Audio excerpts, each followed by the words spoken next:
மே மாதம் திருக்கணித பஞ்சாங்கத்தின்படி கடகராசி கடகலக்ன நண்பர்களுக்கு என்ன மாதிரியான பலன்கள் நடக்க போகுது அப்படிங்கிற விஷயத்த பார்க்க போறோம்.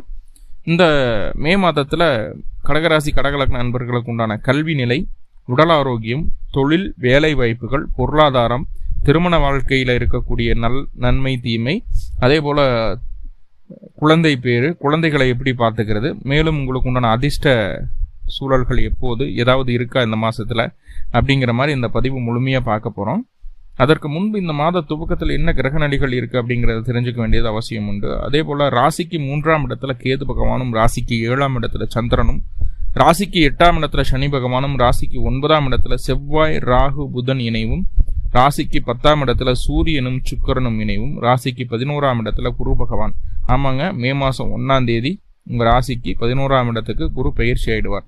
லாபத்துல குரு இருக்கக்கூடிய ஒரு மாதம் இல்ல, அடுத்த மே மாசம் வரைக்கும் 2025 மே வரைக்கும் குரு லாபத்துல தான் இருக்க போறாரு. அதிசார பயிற்சி அப்படி இப்படின்னு எதுவுமே கிடையாது, ரிஷபத்துக்குள்ளே இருக்க போறார். ஸோ இது ஒரு நல்ல விஷயம் இருக்கு கடகராசி கடகலக்னத்திற்கு, இது ஒரு நல்ல விஷயம். ஓகே, இப்போ கடகராசி கடகலக்னத்திற்கு கல்வி நிலை எப்படி இருக்க போகுது அப்படின்னு பார்த்துடலாம். ஏன்னா இந்த மே மாதம் எல்லாம் லீவில் இருப்போம், எக்ஸ்ட்ரா கோர்சஸ் எல்லாம் ஜாயின் பண்ணலாம், ஏதாவது புதுசாக கற்றுக்கலாம்னு நினைப்போம், அடுத்து என்ன படிக்க போகலாம் அப்படிங்கிறதெல்லாம் சூஸ் பண்ணுறதுக்கு உண்டான சூழல்கள்லாம் இருந்துட்டு இருக்கோம். ஸோ அப்படி பார்க்கும்போது கல்வி அப்படிங்கிற விஷயம் பார்க்கும்போது அடிப்படை கல்வி குழந்தைகள் படிச்சுட்டு இருக்காங்க, ஒரு பேசிக் நாலேஜ் இன்னும் கொஞ்சம் எக்ஸ்ட்ராவாக கிடைக்கணும் அப்படின்னா 2ஆம் அதிபதி அப்படின்னு சொல்லக்கூடிய சூரிய பகவான் ராசிக்கு 10ஆம் இடத்துல திக்பலம் பெற்று உச்சம் அடையக்கூடிய ஒரு சூழல். எந்த கடகராசி கடகலக்னமாக இருந்தாலும் சரி, சூரியன் சிம்மத்திலோ அல்லது மேஷத்திலோ இருந்தால் அவங்களுக்கு நல்ல ஒரு யோகத்தை கொடுக்கக்கூடிய ஒரு அமைப்பு சூரியனுக்கு உண்டு. ஸோ சிம்மத்தை காட்டிலும் மேஷத்தில் இருக்கிறது இன்னும் உயர்வா சொல்லக்கூடிய ஒரு அமைப்பா இருக்கு. அந்த அமைப்பு அப்படிங்கிறது இந்த மாதம் கடகராசிக்கு வரப்போகுது. அப்போ ஆரம்ப கல்வி சம்மந்தப்பட்ட விஷயங்கள்ல எந்த விதமான தடைதாமதங்களும் இருக்காது. புதுசாக ஏதாவது நாலேஜ் கெயின் பண்ணிக்கணும், சின்ன சின்ன கோர்சஸ் ஏதாவது படிக்கணும் அப்படின்னாலும் இந்த மாதம் அது உங்களுக்கு நல்ல வழியில வழிவிடும். இப்ப படிக்கக்கூடிய விஷயம் உங்களுக்கு கண்டிப்பாக ஒரு நல்லது, ஒரு பேக் போனா இருக்கும். அடுத்தடுத்து படிக்கக்கூடிய விஷயங்களுக்கு உங்களுடைய கரியர்ல, எஜுகேஷன்ல அது கண்டிப்பா ஒரு பெரிய பேக் போனா இருக்கும். முன்னாடி அது தெரிஞ்சதுனால உங்களுக்கு நல்ல ஒரு பேர் புகழ் அந்தஸ்து படிப்பு ரீதியாக கிடைக்கிறதுக்கு உண்டான வாய்ப்புகள் இருக்குது. குழந்தைகளுக்கு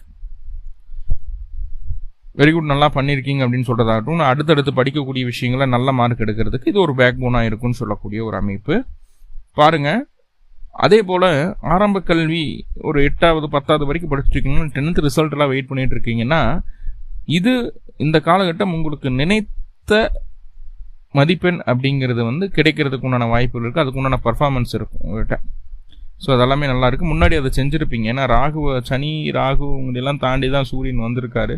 கொஞ்சம் அடிபட்டு வந்தாலும் அது பவர்ஃபுல்லா இருக்கக்கூடிய சூழல் எப்போது. அடுத்ததான் உடல் ஆரோக்கியம் எப்படி சார் இருக்க போகுது? சரியா, ஆரம்ப கல்வி சொல்லிட்டோம், மேற்கல்வி எப்படி இருக்கு அப்படின்னு சொல்லி கேட்கணும் இல்லையா? அப்போ காலேஜ் படிச்சுட்டு இருக்க நபர்களுக்கு இவங்களுக்கெல்லாம் எப்படி இருக்க போகுது அப்படின்னா, சுக்கிரன், அந்த சுக்கிர பகவான் ராசிக்கு 10ஆம் இடத்துல சுக்கிரன் சூரியனோட கூடி இருக்கிறாரு. நல்ல விஷயம். இந்த 19/5/2024 மேஷத்துல ரிஷபத்துக்கு வர்றார், லாபஸ்தானத்துக்கு போறாரு, அதுவும் நல்ல விஷயம். 10ஆம் இடத்துலையும் 11ஆம் இடத்திலும் 4ஆம் அதிபதி பயணிக்கக்கூடிய ஒரு சூழல் அப்படிங்கிறது உயர்கல்விக்கும் சாதகமான அமைப்பு அப்படிங்கறத சொல்லுது. வண்டி வாகனம் வீடு சம்பந்தமான விஷயங்கள் ஏதாவது மாற்றங்களை செய்யணும்னு நினைச்சா இந்த காலகட்டம் செய்துக்கிடலாம், அது உங்களுக்கு சாதகமா இருக்கும். ரொம்ப லாபத்தை எதிர்பார்க்காதீங்க, அதை மட்டும் மைண்ட்ல வச்சுக்கோங்க. பெரிய லாபத்தை எதிர்பார்க்கும் போது மாத இறுதியில பெண்கள் மூலமாக சில பாதகமான சூழல்களும் உருவாகுது, அதுல மட்டும் கவனம். அதுவும் முக்கியமா குடும்பத்தில் இருக்கக்கூடிய பெண்கள் மூலமாக. Right, okay. அடுத்ததான் உடல் ஆரோக்கியம் எப்படி இருக்க போகுதுன்னா, உடல் ஆரோக்கியத்தை பத்தி எந்த கவலையும் வேண்டாம். முதல்ல சூரியனோடு இருக்கக்கூடிய சுக்கிரன் 4ஆம் அதிபதி, அடுத்தது குருவோட போய் இணைய போறாரு. உடல் ஆரோக்கியம் அப்படிங்கிறது சீராக இருக்கக்கூடிய ஒரு சூழல். வயசானவங்களுக்கெல்லாம் மருந்து மாத்திரை எடுத்துட்டு இருக்கோம், இன்னும் கொஞ்சம் உடல் தேறி வருமா அப்படிங்கிற ஒரு எண்ணமெல்லாம் இருந்துட்டு இருக்கும். அதெல்லாம் உங்களுக்கு கட்டாயம் உடல் தேறி வரக்கூடிய ஒரு அமைப்பு. உங்களுடைய சுய ஜாதக அமைப்படி 6ஆம் அதிபதியோ 8ஆம் அதிபதியோ 6 கூடியவர் 8 கூடியவர் தசாபுத்தி அந்தரங்களாக நடந்துட்டு இருந்ததுன்னா அதுல மாற்றங்கள் சின்னது நடக்கலாம். ஆனா கோச்சாரம் அப்படிங்கிறது முழுசா சப்போர்ட் பண்ணுது உங்களுடைய ஹெல்த்தியா வச்சுக்கிறதுக்கு. ஸோ அப்போ உடல் ஆரோக்கியம் சீராக இருக்கக்கூடிய அமைப்பு அப்படிங்கிறத சொல்லுது. நிறைய தண்ணீர் குடிங்க, நீர் ஆகாரங்களை அதிகமாக எடுத்துக்கோங்க அப்படிங்கிற விஷயங்களை சொல்லுது. உடம்புல நீர்ச்சத்து மட்டும் கொஞ்சம் குறைஞ்சு போகிறதுக்கு உண்டான ஒரு சூழலை காட்டும். ஸோ அதனால் நீராகங்கிற நிறைய எடுத்துக்க வேண்டிய ஒரு சூழ்நிலை உண்டு கடகராசி. தொழில் சுயதொழில் பண்ணக்கூடிய நபர்களுக்கு கடகராசிக்கு அஷ்டமச்சனி 10ஆம் இடத்துல. ஆனால் சூரியன் திக்பலமாக இருக்கிறார். அஷ்டமச்சனியை தாண்டி சில முக்கியமான நபர்களினுடைய உதவியால், முகம் தெரியாத நபர்களுடைய உதவியால் உங்களுடைய தொழிலை ஒரு நல்ல நிலைக்கு மாற்றிக்கொள்வதற்குண்டான வாய்ப்புகள் உங்களுக்கு தேடி வரும். அதே போல நம்ம 10ஆம் அதிபதி அப்படின்னு சொல்லக்கூடிய செவ்வாய் 9ஆம் இடத்துல இருக்கார். தர்ம கர்மாதிபதி யோகம் ஏற்படக்கூடிய ஒரு சூழல். ஸோ இந்த அமைப்புகள் என்ன பண்ணுதுன்னா உங்களுடைய தொழிலை அடுத்த கட்டத்தை நோக்கி நகர்த்திட்டு போகும். ஆனால் ரொம்ப கவனமாக பார்த்துக்கோங்க. இப்போ கோச்சாரத்தில் அந்த சூரியனுடைய அமைப்பும் செவ்வாயினுடைய அமைப்பும் சாதகமாக இருக்கிறதுனால தொழிலில் புதுசாக இன்வெஸ்ட்மெண்ட் பண்ணலாம், இல்லை புதுசாக ஒரு பிரான்ச் ஆரம்பிக்கலாம் அப்படின்னு சொல்லிட்டு கையில் இருக்கக்கூடிய காசை தொழிலில் போட வேண்டாம். நல்லா புரிஞ்சுக்கோங்க. ஆல்ரெடி தொழில் மூலமாக வந்த லாபத்தை மீண்டும் தொழிலில் போடுறது அப்படிங்கிறது புத்திசாலித்தனம். கையில் இருக்க காசை இன்வெஸ்ட் பண்ணணும்னு நினச்சிங்கன்னா கட்டாயம் அது ஏதோ ஒரு வகையில் பாதிப்பை தந்தே தீரும். ஏன்னா இந்த மாதம் சப்போர்ட்டாக இருக்குது, அடுத்தடுத்து வரக்கூடிய மாதங்கள் எப்படி இருக்குது அப்படிங்கிறது நம்மளுக்கு தேவை இல்லையா. அடுத்த செவ்வாய் உங்களுக்கு ராசிக்கு 10ஆம் இடத்துக்கு திக்பலம் அடைவார். அதுவும் சாதகமான அமைப்பு தான். இருந்தாலும் சில நேரங்களில் அந்த சனியினுடைய தாக்கம் அப்படின்னு சொல்கிறது, சனியினுடைய பார்வை அப்படிங்கிற ராசிக்கு 10ஆம் இடத்துக்கு இருக்கிறதுனால சில தொந்தரவுகளும் உண்டு. அப்போது கிடைக்கிற லாபத்தை இன்வெஸ்ட்மெண்ட்டாக பண்ணுங்கள். புதுசாக கையிலேருந்து காசை இன்வெஸ்ட்மெண்ட் பண்ணக்கூடாது அப்படிங்கிற விஷயத்த புரிஞ்சுக்கணும். ஆனால் தொழில் சார்ந்த விஷயங்களில் எவ்வளவு எதிர்ப்புகள் இருந்தாலும் சரி அத்தனையும் தும்சம் பண்ணி ஜெயிக்கக்கூடிய ஒரு மாதமாக இருக்குது. தொழிலில் உங்களுக்கு உண்டான அங்கீகாரம், உங்களுக்கு உண்டான பேர் தனிச்சு நிற்கக்கூடிய ஒரு அமைப்பு. கண்டிப்பாக அது உங்களுக்கு உண்டான ஒரு நல்ல பேர் புகழை இந்த மாதம் எடுத்து கொடுத்துரும். இவருனா இப்படி தான் இருப்பார், எந்த அளவுக்கு கெத்தாக இருப்பார், சொன்ன காரியத்தை கரெக்டாக செஞ்சு கொடுத்துருவார் அப்படிங்கிற ஒரு நம்பிக்கையை உருவாக்கி கொடுத்துரும். அடுத்ததாக வேலைக்கு போகிற நபர்களுக்கும் இதற்கு முன்னாடி ரொம்ப பிரச்சனை இருந்ததுங்க. கொஞ்சம் நஞ்சம் கிடையாது, ஊறப்பட்ட பிரச்சனை, சொல்லி மாளாமல் பயங்கரமான அழுத்தங்களில் கடகராசி இருந்திருந்தது. அது முக்கியமாக வேலைக்கு போகிற கூடிய நபர்களுக்கு. ஆனால் இந்த மே மாதம் குரு பயிற்சி ஆகுது. குரு 6ஆம் அதிபதியாகி 11ஆம் பாவத்துக்கு வர்றார். அப்படிங்கும்போது லாபஸ்தானத்துக்கு வர்றார். அப்படிங்கும்போது ஒரு நல்ல விஷயம்.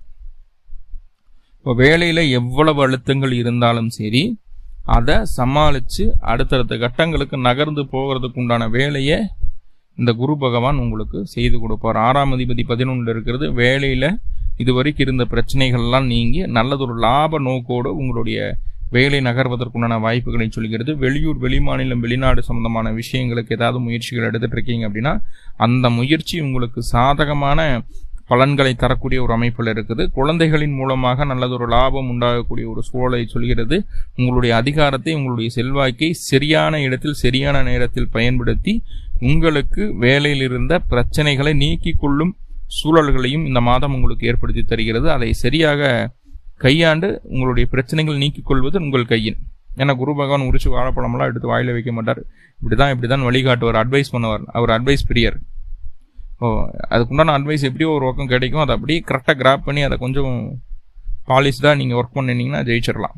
வேலையை பொறுத்தளவுக்கு எந்த குறைபாடுகளும் இல்லை. அடுத்ததான் பொருளாதார நிலை எப்படி இருக்குது அப்படின்னு சொல்லி பார்த்துட்டோம் அப்படின்னா 2ஆம் அதிபதி சூரிய பகவான் சூரியன் ராசிக்கு 10ஆம் இடத்துல உச்சமாக இருக்கிறார். பொருளாதாரத்துக்கு குறையில்லை. சூரியன் அடுத்து பயணிக்கக்கூடிய அமைப்பு குருவை நோக்கி இருக்குது. சூரியன் கூடவே சுக்கிரனும் இருக்கிறார். அப்போது 2 பொருளாதார கிரகங்களினுடைய தொடர்பு சூரிய பகவானுக்கு உங்களுடைய ராசிக்கு 2ஆம் அதிபதிக்கு கிடைக்குது. என்ன சனியினுடைய பார்வை அதுக்கு இருந்துகிட்டே இருக்கிறதுனால இந்த கிடைக்கக்கூடிய வருமானம் அப்படிங்கிறது முன்னுக்கு பின், அதாவது இன்னைக்கு 2 நாள் வேலை செய்வீங்க, 2 நாளுடைய அந்த ஆதாயம் அப்படிங்கிறது ஒரு 2 நாள் கழிச்சு கிடைக்கும். உடனுக்குடனே கிடைக்காது, அவ்வளோதான். ஆனால் பணம் கிடைக்காம போகாது. பொருளாதார முன்னேற்றம் உங்களுக்கு கட்டாயம் உண்டு. கிடைக்கிற காசை சேமித்து வைக்கக்கூடிய அமைப்பும் உண்டு. செலவுகளை குறைத்து சேமிப்பை அதிகரிக்கக்கூடிய ஒரு சூழல்களும் உண்டு.